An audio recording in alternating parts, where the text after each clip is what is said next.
আসসালামু আলাইকুম। প্রিয় দর্শক, আপনাদের সকলকে আমন্ত্রণ জানাচ্ছি বৈঠকি কথা অনুষ্ঠানে।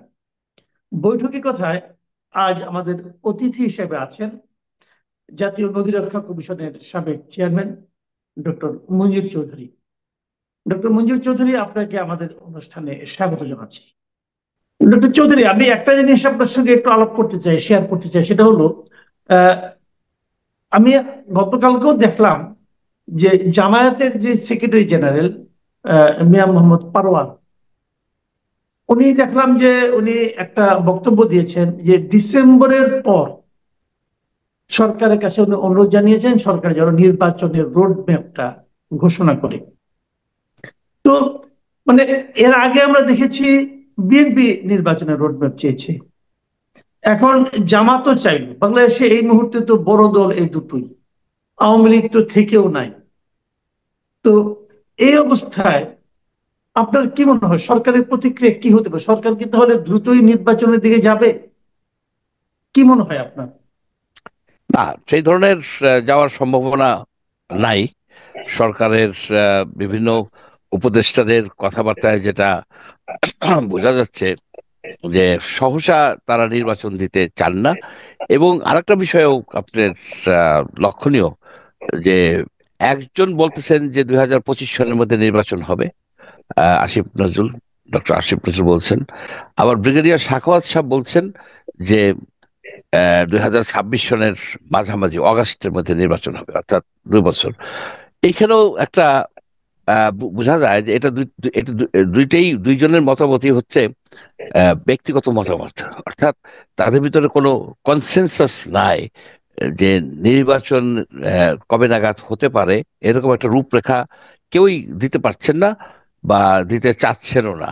সুতরাং এবং নির্বাচনের যেসব কর্মকাণ্ড থাকে, যেমন ধরুন যে আপনার এই সংস্কার ছাড়াও তো ভোটার লিস্টকে আপ টু ডেট করার জন্য সরকার তড়িঘড়ি করে বলতে পারে যে ভোটার লিস্টকে আপ টু ডেট করো। এটার জন্য তো আর কোনো রাজনৈতিক দলের সাথে আলোচনা করার না, কোনো সেটা তো প্রয়োজন নেই। হচ্ছে। আমি আমি একটু বলি, থামাই আপনাকে, যে এই যে আপনার কালকে এই যে আপনার নির্বাচন কমিশন শপথ নিল, তাহলে নির্বাচন কমিশন শপথ নেওয়ার পর তারা কি কাজ করবে? তারা তো ভোটার তালিকাই করবে। আপনি আবার বলতেছেন যে নির্বাচনের ব্যাপারে সরকারের মধ্যে আপনার ধারণা যে কোনো ধরনের কনসেনসাস তৈরি হয়নি।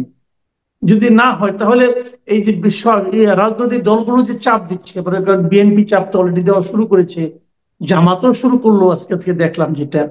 তাহলে এই চাপগুলো কি সরকার নিতে পারবে? আপনার কি মনে হয়?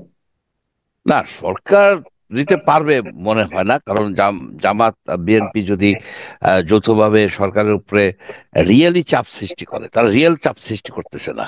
চাপ সৃষ্টি করে তাহলে সরকারের পক্ষে এটা আহ চাপ নেওয়া সম্ভব না। কিন্তু আপনি আরেকটা জিনিসও দেখেন যে এইখানে একটা নির্বাচন বিষয়ক একটা কমিশন তৈরি করা হয়েছে, গঠন করা হয়েছে। অ্যাকচুয়ালি এটা কমিটি, কারণ কমিশন তো আইন দ্বারা প্রতিষ্ঠিত হয়।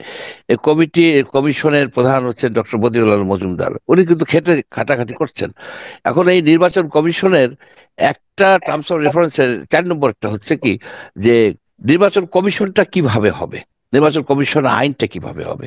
অর্থাৎ এখন 5 জন সদস্য আছেন, সেটা কি 7 জন হবে, না 3 জন হবে, না আরো বেশি হবে, কিভাবে তাদের সিলেকশনটা করা হবে, এসব নিয়েই কিন্তু ওনারা একটা রিকমেন্ডেশন দিবেন, ডেফিনেটলি দিবেন। কিন্তু তার আগে সরকার নিজেই তাদেরকে একটা সার্চ কমিটি করলেন। সেই সার্চ কমিটি, যে আইনের ভিত্তিকে সার্চ কমিটিটা গঠিত হলো, সেটা শেখ হাসিনার আমলে করা হয়েছিল তড়িঘড়ি করে। এবং সেই আইনটা নিয়েও কিন্তু অনেকের মতদ্বৈধতা ছিল যে আইনটা ঠিক মতো হয় না এটা।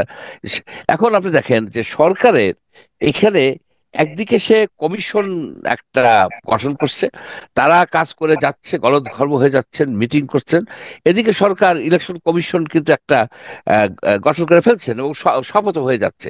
সেটা আমার কাছে মনে হচ্ছে যে অনেকটা ঘোড়ার আগে গাড়ি জুড়ে দেওয়ার মতো। কিন্তু বিষয়টা হচ্ছে যে তারা আসলে যে এই কমিশনের তাহলে আপনি কি রিকমেন্ডেশনকে।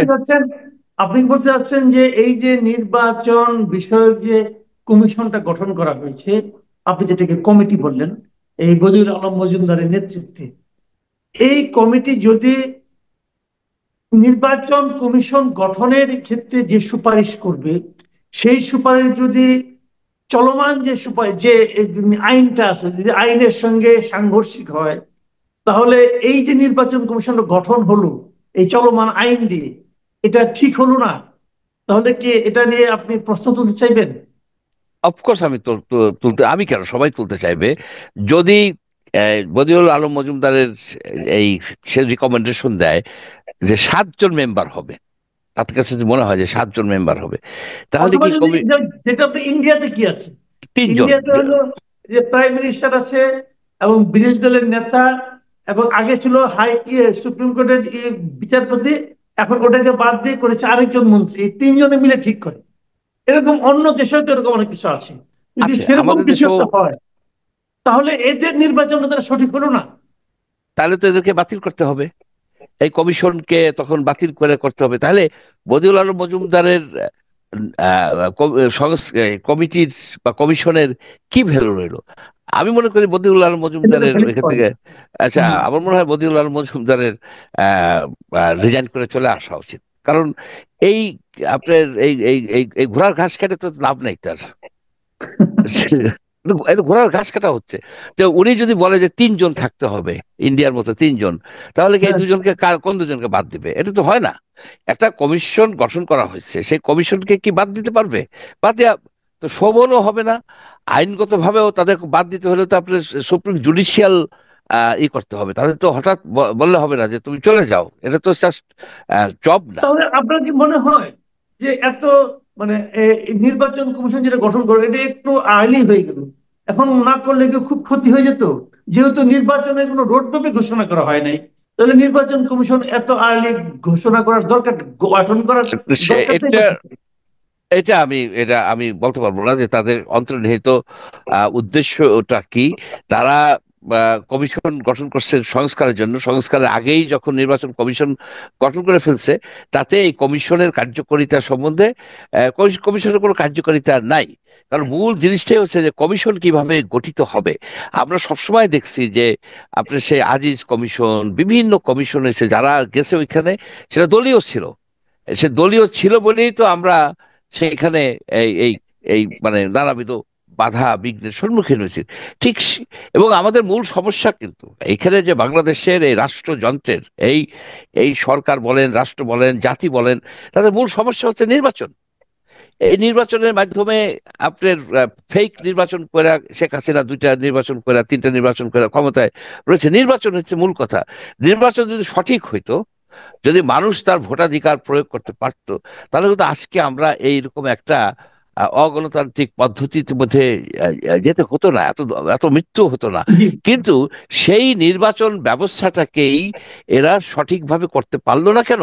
তারা যে নির্বাচন কমিশন গঠন করছে, যে শেখ হাসিনা যে আইন করে দিয়ে গেছে, সেই আইন অনুসারে যদি শেখ হাসিনা সেই আইনটা সঠিক হয়ে থাকে, তাহলে আর কমিশনই বা গঠন করছেন কেন আপনারা? Alright, তো ঠিক একদম আপনি আপনি একদম ঠিক পয়েন্ট ধরেছেন। আচ্ছা, আমি এখন অন্য একটা প্রসঙ্গে আসি।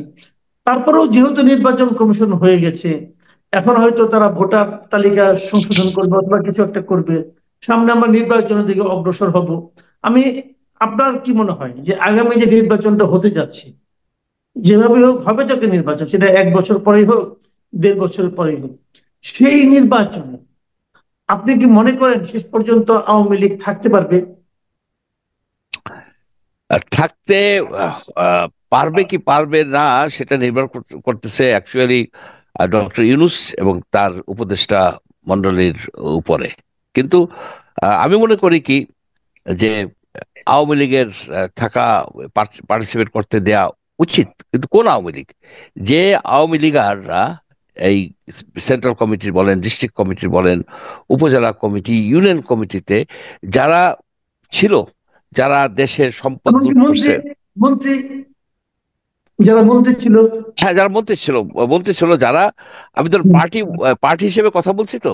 পার্টি হিসেবে পাইকার। যদি আপনি কথা বলেন, পার্টির যারা অফিস বেয়ারার, বলতে গেলে জি। সবাই, হয়তো হুম। 10 জন আছে তারা লুটপাট করে নাই বা দুর্নীতি করে নাই কিংবা জমি দখল করে নাই, খুন খারাপি করে নাই, এই ধরনের যদি সামান্য কিছু লোক বাদে সবাই তো এটা পার্টিসিপেট করছে, তাদেরকে আপনি কেন ইলেকশন করতে দিবেন? তাদেরকে আপনি বাদ দেন। তাদেরকে আপনি বলে দেন যে তোমরা শুধু আওয়ামী লীগ না, কোনো দলের পক্ষ হয়ে কোনো নির্বাচনে অংশগ্রহণ করতে পারবে না। হয়তো সে ভোট দিতে পারবে, ভোটাধিকারটা আপনি কেড়ে নিলেন না, 10 বছর পর্যন্ত তাদেরকে রাজনীতির মাঠ থেকে বের করে দেন। তাহলে কি হবে যে আওয়ামী লীগের ভিতরে যারা মনে করেন এইসব কর্মকাণ্ডের সাথে জড়িত ছিল না, রিলেটিভলি অ্যাকসেপ্টেবল, সেই সব লোক নেতৃত্বে চলে আসবে। সেই সব লোক নেতৃত্বে এসে যদি আওয়ামী লীগ পার্টিসিপেট করে, তাতে তো ক্ষতি নাই, তাতে ক্ষতি নাই। তা না হইলে আপনি যদি অনেক লোক আবেগের বশবর্তী হয়ে বলেন যে আওয়ামী লীগ একটা দুর্বৃত্ত ফ্যাসিস্ট, আওয়ামী লীগ ফ্যাসিস্ট না, ফ্যাসিস্ট তো ওই লোকগুলি। এখন যদি আওয়ামী লীগ আপনি ব্যান করে দেন, তাহলে এই লোকগুলি কি করবে? তাদের টাকা আছে, মাসলম্যান আছে, তারা অনেক কায়দা কানুন জানে। তারা কিন্তু এই ক্রাফটের মধ্যে আছে, এই নির্বাচন ক্রাফটের মধ্যে আছে। তারা হয়তো আর একটা দল রেজিস্ট্রেশন করে ফেলবে অন্য নামে।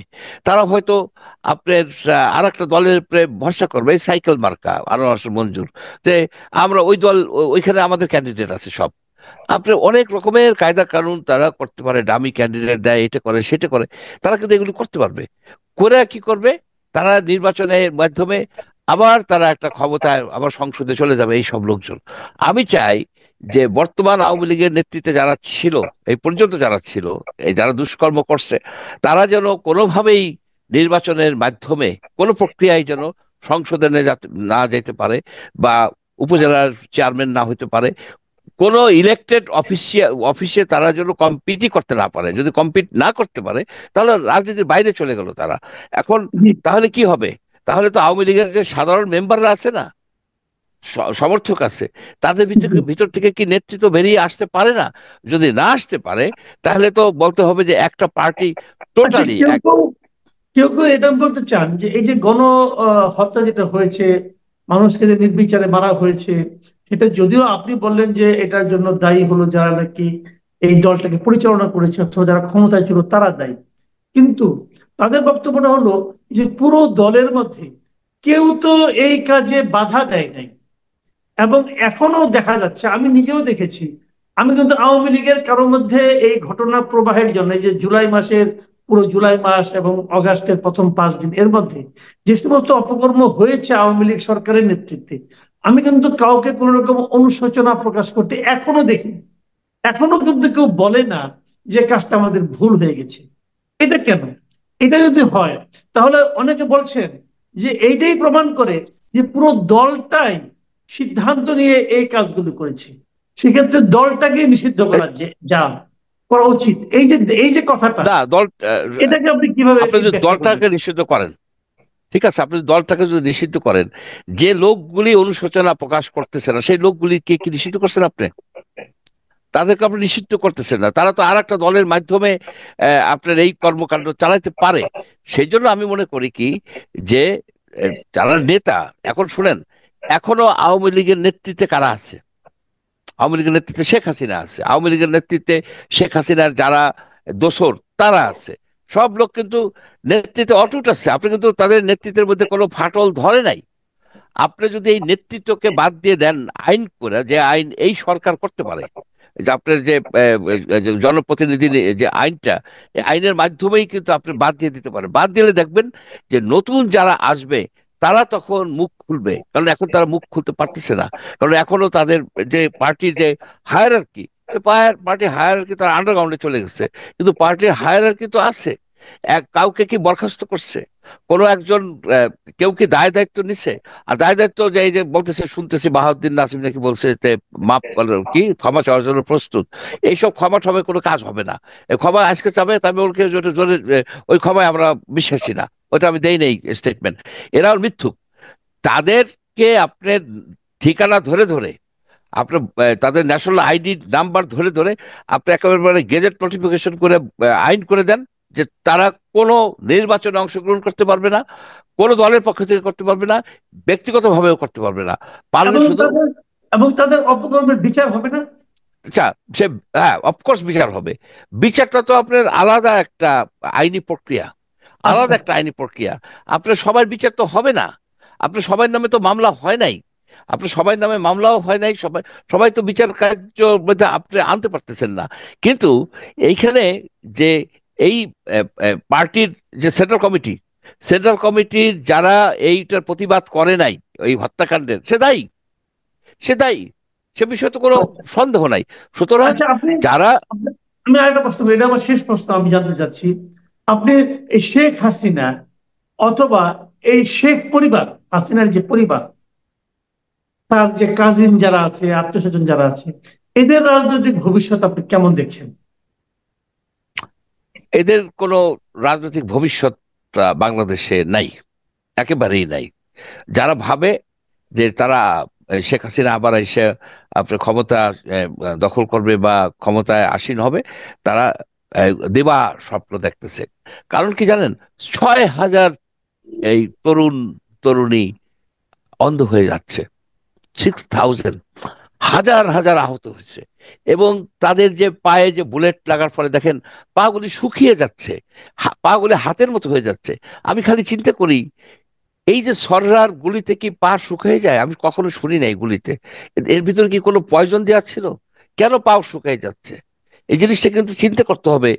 এই তরুণ তরুণী, এই যে হাজার হাজার আহত, 6,000 অন্ধ, এই জেনারেশন কোন সময় শেখ হাসিনাকে ক্ষমা করবে না। এই জাতি কোন সময় শেখ হাসিনাকে ক্ষমা করবে না। এ বিষয়ে আহ, আমি নিশ্চিত তাদের কোনো ভবিষ্যৎ নাই।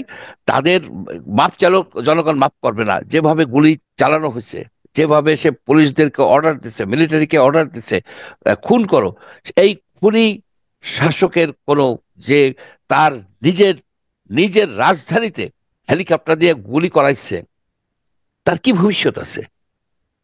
জি, অনেক ধন্যবাদ জনাব ডক্টর মঞ্জুর চৌধুরী। ওকে। প্রিয় দর্শক, আপনারা শুনলেন ডক্টর মঞ্জুর চৌধুরীর বক্তব্য। আমি আশা করি এই ওনার বক্তব্য থেকে আপনাদের মনে দীর্ঘদিন ধরে জমে থাকা অনেক প্রশ্নের উত্তর হয়তো ওনার এই সমস্ত আলোচনা থেকে আপনাদের কাছে ক্লিয়ার হয়ে যাবে। আজ এ পর্যন্তই। আল্লাহ হাফিজ।